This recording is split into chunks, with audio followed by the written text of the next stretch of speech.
name is Christian Wolfertstetter, and I'm creative director at Realmforge. I'm doing mostly funny dialogues in the game and are responsible for level design, issues, and balancing. My name is Annika. I work here for 10 years now. I started as a concept artist and now I'm an art director for about 5 years. Yeah, I'm Marcel and I'm level designer here at Realmforge. My name is Maita Sedlacek and I'm a project manager at Realmforge. Yeah, hello, I'm Emmanuel Scholz and I'm actually from the Tropico 6 team. But since I did all the old dungeon series, I work there as well. Well, there's a lot of new stuff, like the Dwarven units that are working also in the underground, and they try to grab your stuff, they try to steal your gold and claim your artifacts and destroy your rooms, of course. It's a more active game because we have more things to do in the overworld. For the player, it's you have to actively gain evilness by defeating bosses or raiding transports. Pretty sure it's that Thalya now has a ponytail. That's my biggest achievement. We got lava. I also like this feature a lot. So we have lakes and lava. You can play with the traps with the lava, so you can push someone into lava. So that's kind of nice dynamic. The Dwarves are ruled by an amazing, strong lady with a badminton bat who shoots lightning. And yeah, there are your newest infiltrators in the dungeon and fighting with you about the dungeon space. So that's definitely a new force to be reckoned with, underground and overground. And I mean, they have a fierce goat with them, so definitely very scary.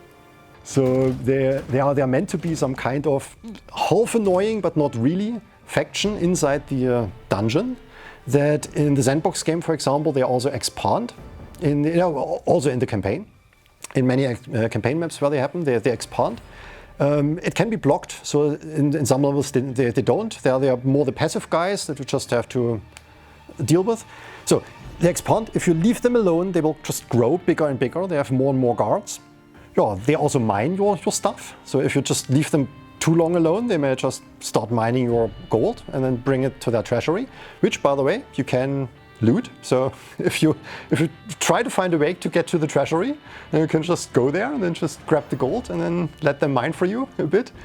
Usually it's probably hard because treasuries is not easily accessible. So dwarves are already featured in Dungeon 3 with the dwarf king Grimly. Now we have a dwarf queen, Brynhild, who is also a story enemy in Dungeons 4. Maybe there are some similarities to other dwarves in the whole fantasy franchise. They're up for your beer, for example, and they will make you a hard time sometimes in the dungeon because they're living there too and they want to have their share from mana and gold. It's a subtle and difficult process, I think. You start working on new features you would like to try out, features you have used in Dungeons 3 and think have potential to grow and maybe use something different as well. But you have to stop at every corner and check again, okay, is that still working for Dungeons? Will there be a feature that can help you? Is it too far from the original? Is it new enough? Is it too new? Yeah, it's just constantly checking and reflecting, what are you doing? At first we grabbed everything from Dungeons 3, then beat it to death because it wasn't working with bigger dungeons and more creatures. Well, it's definitely also the size of the dungeon, getting it all kind of visible in the minimap as well, and managing, of course, the resulting amount of more creatures. Okay, there's maybe not a fact, but it was a funny bug we had a while ago when suddenly a Christmas tree always came into the dungeon and started attacking our creatures.